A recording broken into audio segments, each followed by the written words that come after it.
एक वेश्या थी जो बहुत रूपवती गुणवती थी और नृत्य गायन उसका बहुत प्रसिद्ध था। एक बार वह श्रीरंगम की ओर जा रही थी। कहाँ जा रही थी? श्रीरंगम। किसी उत्सव में सम्मिलित होने जा रही थी। बहुत धनाढ्य थी वो, पालकी में बैठ कर जा रही थी। रास्ते में थोड़ी देर विश्राम करने की इच्छा हुई तो एक सरोवर था, तालाब और एक प्राचीन शिवालय था। एक विशाल वट का वृक्ष था। तो वहीं सरोवर के पास बैठ गई, हाथ मुंह धोया, वट की छाया शीतल होती है, बैठ गई।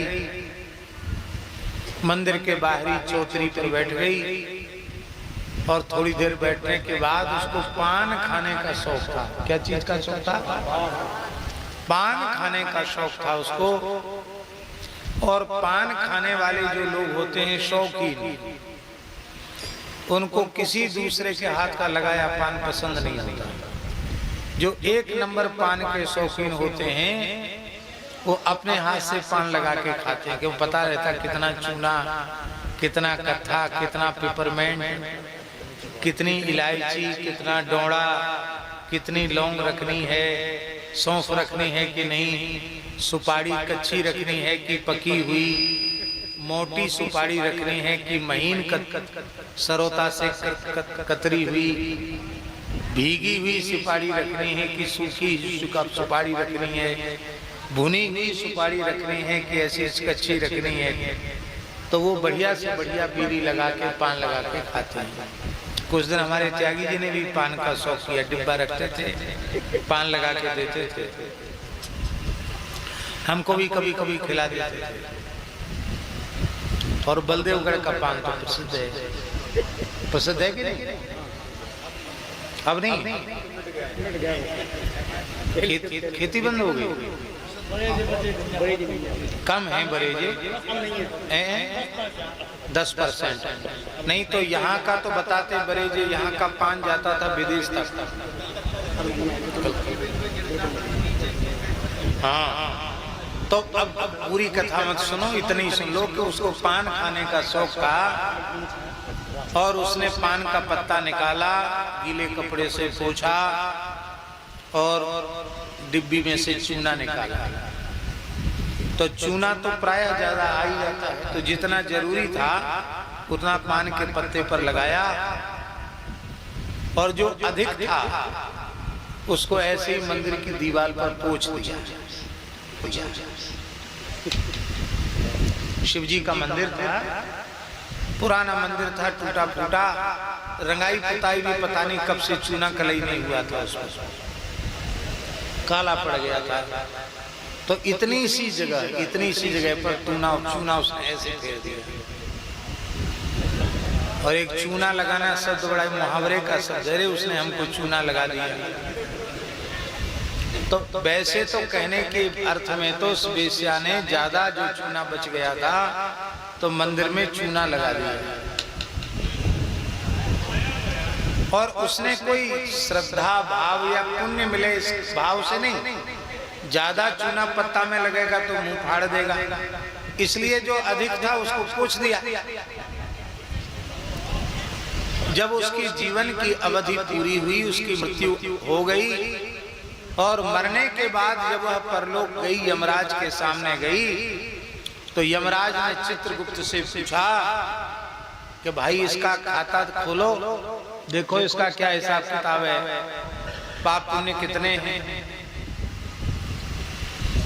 बोले इसने तो जन्म से ही पाप किए हैं, बहुत पाप किए इसने, पुण्य का कोई काम तो बढ़िया तो हुआ नहीं।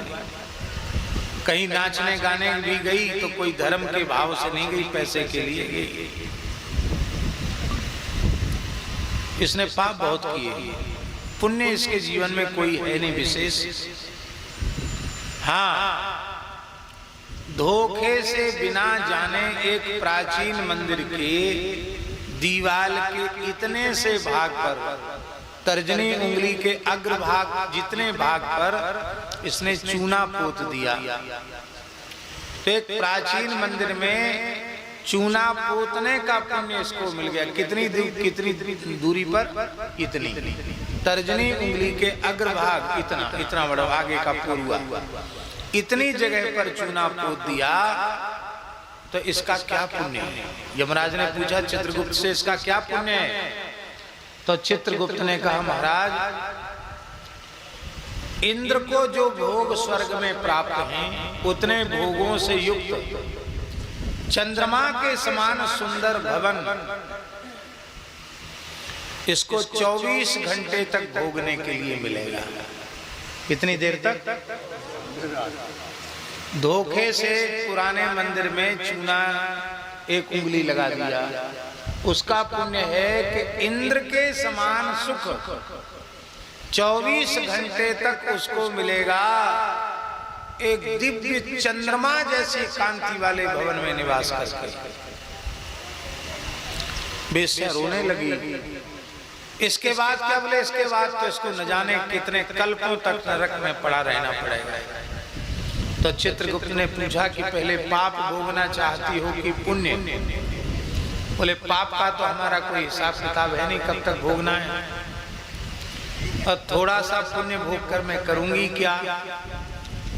इस चंद्रमा के समान जो दिव्य भोग सामग्री मुझे प्राप्त हुई है भवन के रूप में, वो इंद्र की संपूर्ण 24 घंटे के लिए प्राप्त भोग सामग्री को हम भगवान उमा महेश्वर की सेवा में अर्पित करते हैं, शंकर भगवान की सेवा में अर्पित करते हैं।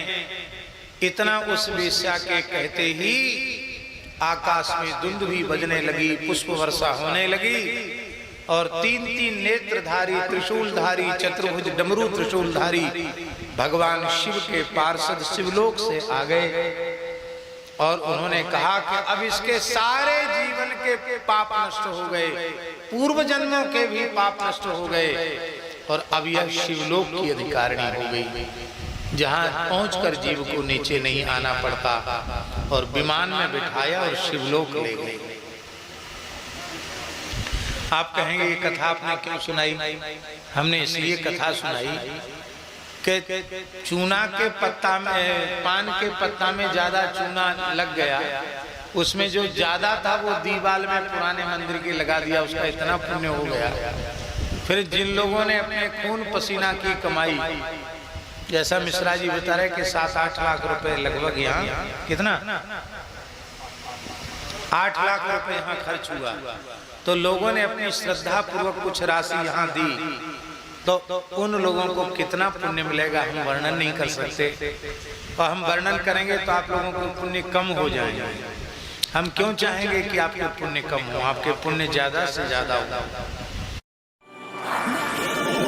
I can't help it if I'm popping seed.